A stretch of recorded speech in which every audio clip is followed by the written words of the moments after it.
Dear friends, हमारे life में हम लोगों ने बहुत बार ये देखा है कि किसी पुलिस ऑफिसर ने किसी व्यक्ति को गिरफ्तार किया हुआ है. So the question which comes into our mind that why police officer arrests an accused? Because it is the duty of the police officer to make investigation and to find out that where actually the evidence lies. Whether the accused person has really committed a crime. If so, he should be brought to justice. Because the other person who has become the victim of the crime, he should also get the justice from the court of law.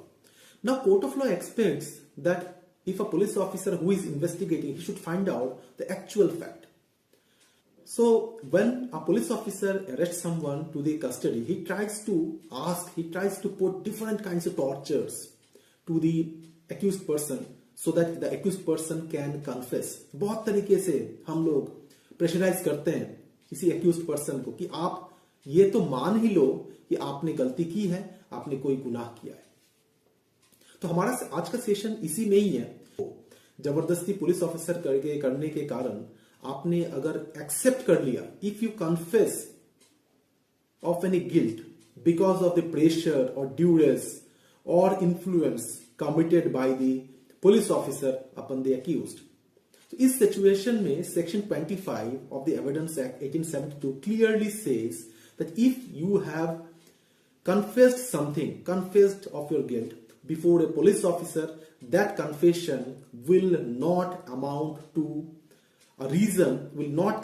be treated as a proper evidence for the purpose of convicting you. तो मतलब यही है, ये बहुत साफ है कि अगर आपने कहीं पे भी कन्फेशन किया है, उस कन्फेशन अगर पुलिस ऑफिसर ने रिकॉर्ड किया है कस्टडी में, उस सिचुएशन में वो कन्फेशन का कोई वैल्यू, कोई महत्व नहीं रह जाएगा. Now the question comes that then why police officer asks question? Because police officer tries to gather different kinds of evidences so that he can or which can smoothen his investigation process. Now आप लोगों को ये भी अभी लग रहा होगा कि मैंने जो अभी कहा है कि किसी एक्यूज्ड पर्सन ने अगर कोई कन्फेशन किया, उसका कोई वैल्यू नहीं है, तो क्या मैजिस्ट्रेट के सामने भी वही सिचुएशन रहेगा?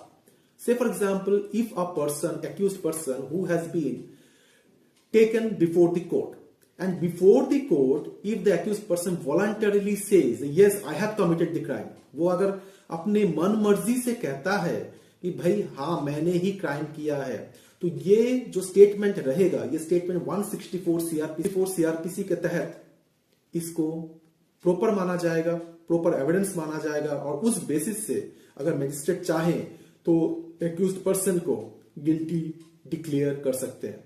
सो हमें ये अभी समझ में आ गया है कि if you are confessing something before a police officer, that statement will have no value in the eyes of law. But if you are confessing something before the court of law, before a magistrate, before a judge, that statement may be recorded under section 164 CRPC, and accordingly magistrate may convict you.